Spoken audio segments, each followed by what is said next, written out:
Tecnica, esplosività, potenza. Sono queste le prime tre qualità che vengono in mente osservando la gara di Tiziano Fiorentini contro l'Accademia Calcio Roma. Una sfida delicata e preparata nel dettaglio dai due tecnici, Gualdaroni e Pigrucci, ma che ha visto primeggiare i rossoblù sul piano delle occasioni create, spinti, per l'appunto, da un Fiorentini in forma smagliante. Sin dai primi minuti il numero 11 cerca di rendersi protagonista della sfida, va subito vicino alla rete, quindi poco dopo manda a vuoto Legler e prova uno strappo dei suoi. Il suo lavoro sulla corsia esterna assieme a quello di scala dalla parte opposta è fondamentale per il Grifone e i due mettono a dura prova la difesa avversaria con continue accelerazioni.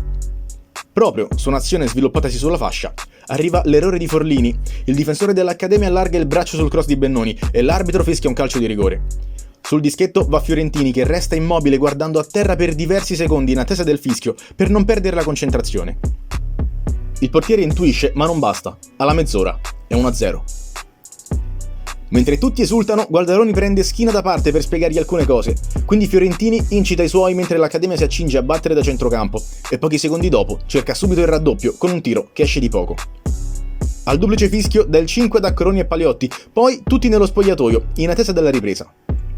Ad inizio secondo tempo, Fiorentini dà ancora spettacolo mettendo in mostra le tre qualità di cui parlavamo prima, per sfuggire a Legler, controllare, lasciare sul posto Marchese e firmare il 2-0. Tutto il Grifone esulta assieme al proprio esterno, che pochi minuti dopo si ritroverà invece circondato da maglie avversarie dopo il contrasto con Marchese e la punizione concessa dal direttore di gara. Con l'uscita di Accoroni, Fiorentini si sposta al centro dell'attacco e passato il 20° sfiora il tris girandosi dal limite e calciando di potenza.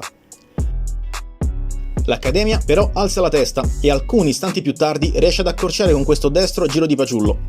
Il finale si fa intenso, Fiorentini prende palla a centrocampo, supera ancora tutti gli avversari arrivando però poco lucido di fronte a Marchese dopo l'ennesimo scatto della sua partita.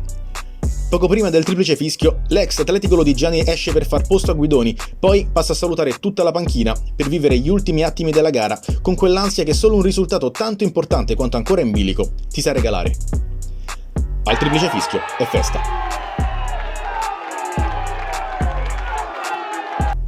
I ragazzi del Grifone festeggiano sotto la tribuna, Fiorentini abbraccia i suoi compagni e mister Gualdaroni, i rossoblù tornano a Villa De Massimi, a -1 dal primo posto.